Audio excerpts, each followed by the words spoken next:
Hello, good morning students, very good morning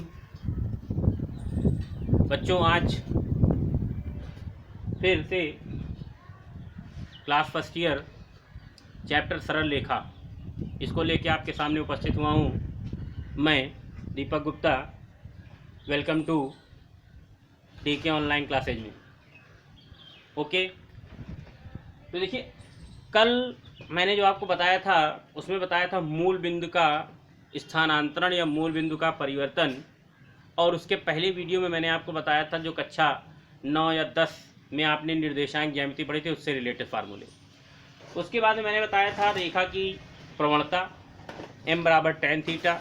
उसमें भी मैंने आपको बताया था कि जब रेखा x अक्ष के संपाती या समांतर या y अक्ष पे लंब हो तो जो कोण का मान होता है वो 0 डिग्री, और जब y अक्ष के समांतर या y अक्ष के संपाती या x अक्ष पे लंब हो तो रेखा की प्रवणता जो होती है वो होती है 90 डिग्री। ठीक है ना। लेकिन प्रवणता जो होती है वो हमने बताई थी m बराबर tan थीटा होती है। तो थीटा अगर 90 हो जाता था उस कंडीशन में आपको पता है कि tan 90 का जो मान होता है वो अपरिभाषित होता है, इनफाइनाइट होता है। इसलिए थीटा बराबर 90 डिग्री पर रेखा की प्रवणता संभव नहीं है। इसलिए वहाँ पर केवल m बराबर tan थीटा ही प्रूफ हुआ था, लेकिन 90 पे नहीं। अब आगे हम आज बात करते हैं दो दिए बिंदुओं से जाने वाली रेखा की प्रवणता। अगर आपको दो बिंदु दिए हों तो कैसे हम रेखा की प्रवणता ज्ञात करते हैं, ढाल कैसे निकालेंगे, slope of a line passing through a two given point. ठीक है ना, यानी दो बिंदु दिए हों। तो आइए पहले समझाते हैं। देखिए, जब किसी समतल में एक्स वाई तल में या समतल में दो बिंदु दिए हों, मान लीजिए ए और बी हैं, और इन दोनों बिंदुओं से जाने वाली रेखा की प्रवणता हमको बतानी है, और इस रेखा का झुकाव अगर थीटा है तो हम कैसे ज्ञात करेंगे। तो आइए उसके लिए हम देखते हैं। सबसे पहले कि मान लीजिए ये एक्स वाई तल है, एक्स ओ एक्स डैश और Y O Y dash. Clear students. और एक लाइन है ए बी। मान लो दो बिंदु दिए हैं, चलिए ए बी दिए हुए, मान लो ये ए है और ये बी है। ठीक। अब इन दोनों बिंदुओं को मिलाने पे जो रेखा, यानी इन दोनों बिंदुओं को मिलाने वाली जो ये है, मान लीजिए लाइन है, इस ये जो रेखा है ये एक्स अक्ष के साथ जो कोण बनाती है, इधर जगह कम है, एक्स अक्ष के साथ जो कोण बनाती है ये मान लीजिए रेखा है बी। तो इसका एक्स अक्ष के साथ जो कोण है वो है थीटा। Clear student. तो ये है एक्स डैश। अब यहाँ पे आ जाते हैं, ये है मान लीजिए एम। ओके, हमको क्या बताना है कि ये जो दो बिंदु ए बी है इनसे जाने वाली जो रेखा होगी इसकी प्रवणता कैसे हम ज्ञात करेंगे। अभी आपने जो निकाला था इसके पहले में उसमें केवल रेखा की प्रवणता थी, झुकाव था, लेकिन यहाँ पर दो बिंदुओं से जाने वालों की बात कर रहे हैं। तो सबसे पहले यहाँ देखिए हम क्या करेंगे, इस बिंदु बी से इस एक्स अक्ष पे लंब गिरा देंगे। ये हो गया बी एन। ओके, फिर इसी प्रकार ए से भी इस पे लंब कर दीजिए, ये हो गया ए एल। Okay student. अब इस बी एन पर ए से लंब गिरा दीजिए, ये हो गया ए सी। क्लियर। अब जरा देखिए, यहाँ से अगर हम बात करें ए और बी के निर्देशांकों की, तो सबसे पहले अगर मूल बिंदु से हम x1 दूरी की बात करें और मूल बिंदु से इसकी बात करें तो ये हो जाएगा y1।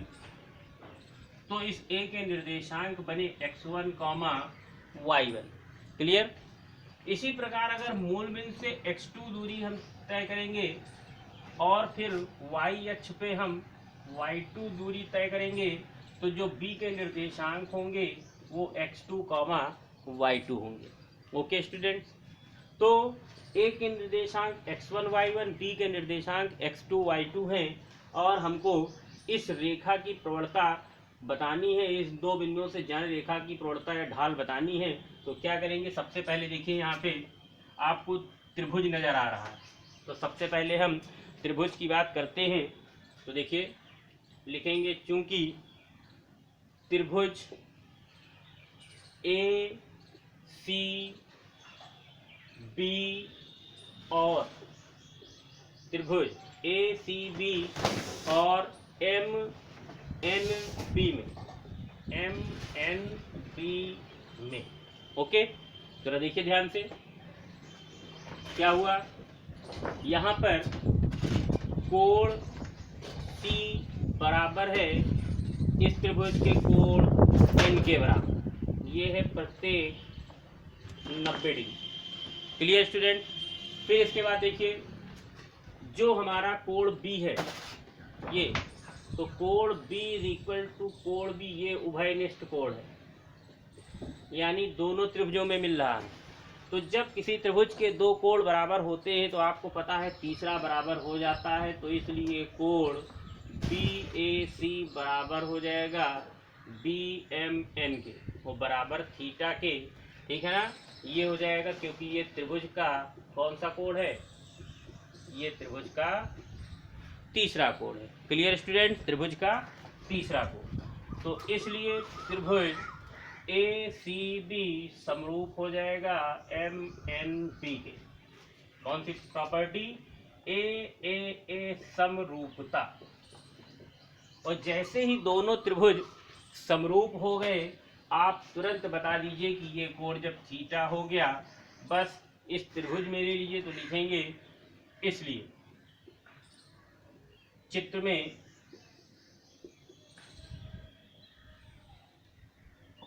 पहले यहां से आते हैं, ओ एन बराबर x2 कॉमा ओ एल बराबर x1, तो इसलिए एल एन बराबर ए सी बराबर x2 माइनस x1। देखिएगा जरा ध्यान से, देखिए ये है x2 ये है x1, तो एल एन जो है वो होगा x2 माइनस x1 के बराबर, और ये बराबर है ए सी के, क्योंकि ये इसके समांतर है। ओके, अब आ जाइए फिर बी एन बराबर y2 कॉमा ए एल बराबर y1, तो इसलिए बी सी बराबर कितना हो जाएगा, बी सी बराबर ये हो जाएगा y2 माइनस y1, यानी ये y2 minus y1। Clear student, और ये x2 माइनस x1। ओके, अब जब ये हमने निकाल लिया तो हम क्या लिखेंगे, इसलिए त्रिभुज बी ए सी में tan थीटा बराबर, अब क्या होता है, लंब बटे आधार, और लंब कितना है y2 माइनस y1, और आधार है इसका x2 माइनस x1। क्लियर, ये हो गया। तो लिखेंगे चूंकि m बराबर tan थीटा हम जानते हैं,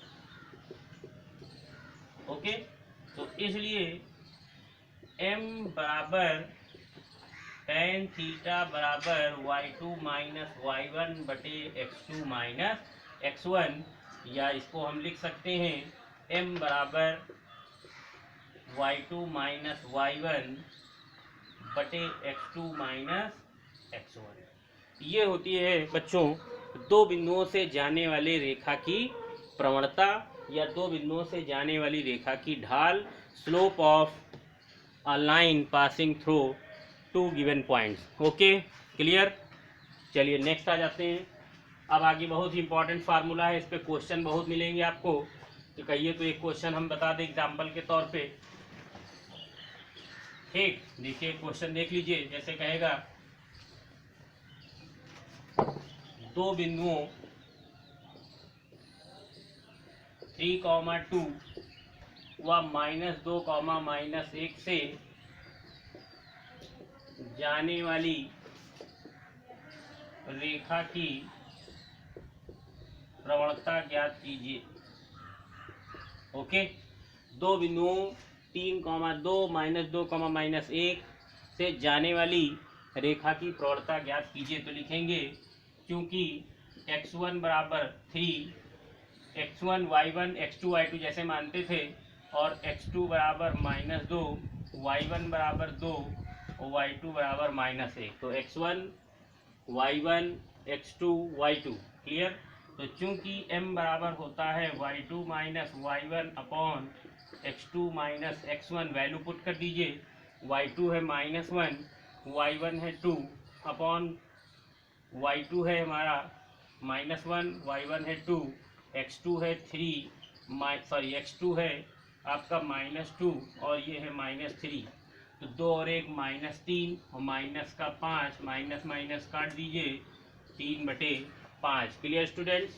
ओके, फिर से देख लीजिए, y2 minus y1 upon x2 minus x1। तो y2 है -1, वैल्यू रख दिया, और माइनस फार्मूला का माइनस y1 है 2, तो माइनस माइनस प्लस, 2 और 1 3, माइनस का x2 है -2 माइनस x1 है 3, माइनस माइनस प्लस, 3 2 5, तो 3/5, m बराबर 3/5। ठीक है ना।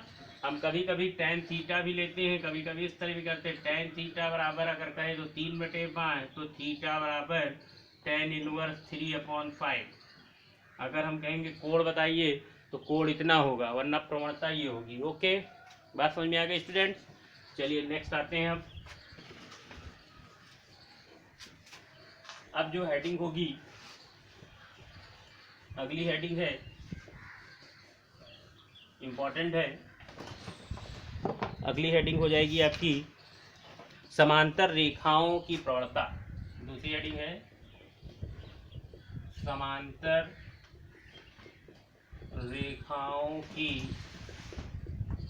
प्रवणता। ओके,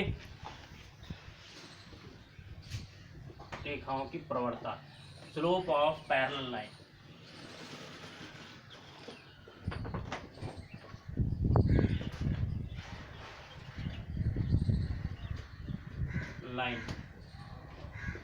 ठीक, तो देखिए स्लोप ऑफ पैरेलल लाइन में हम क्या करेंगे, आपको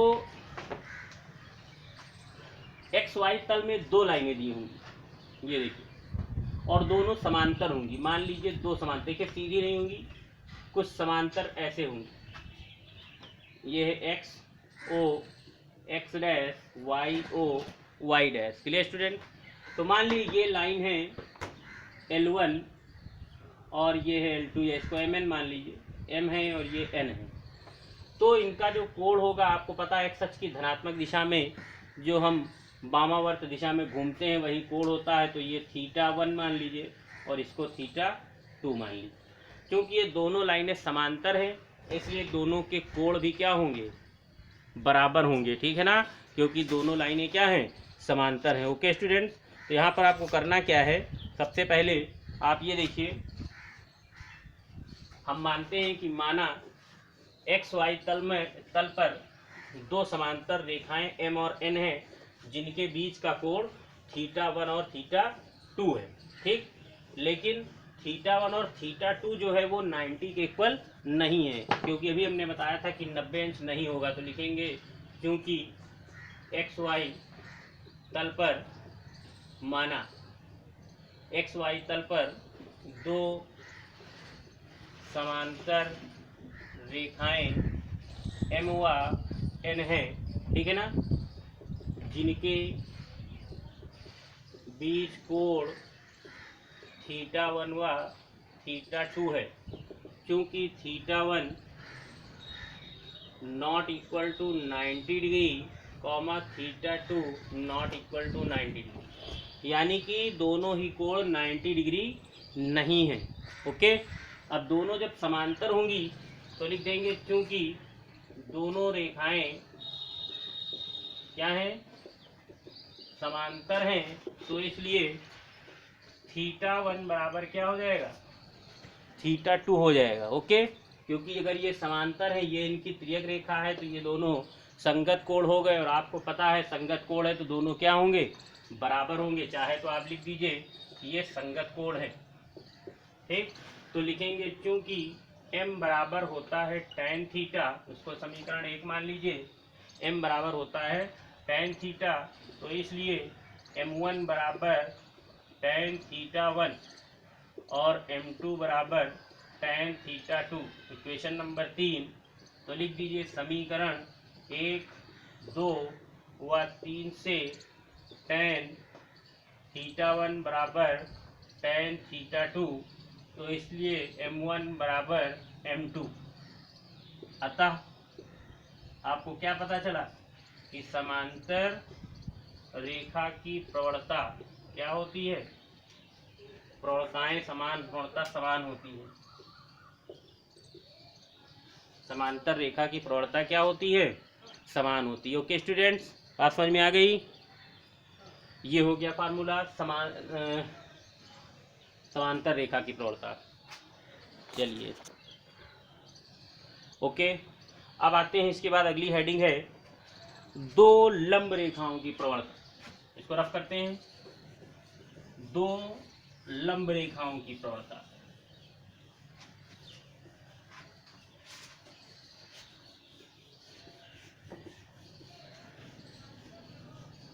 बहुत ही इंपॉर्टेंट डेरिवेशन है ये, समझ लीजिए फार्मूले इस चैप्टर की जान है।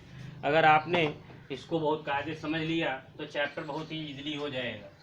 हेडिंग है दो लंब रेखाओं की प्रवणता। दो लंब रेखाओं की प्रवणता में संबंध, relation between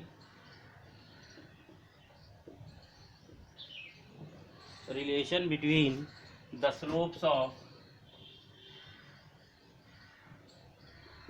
two perpendicular lines.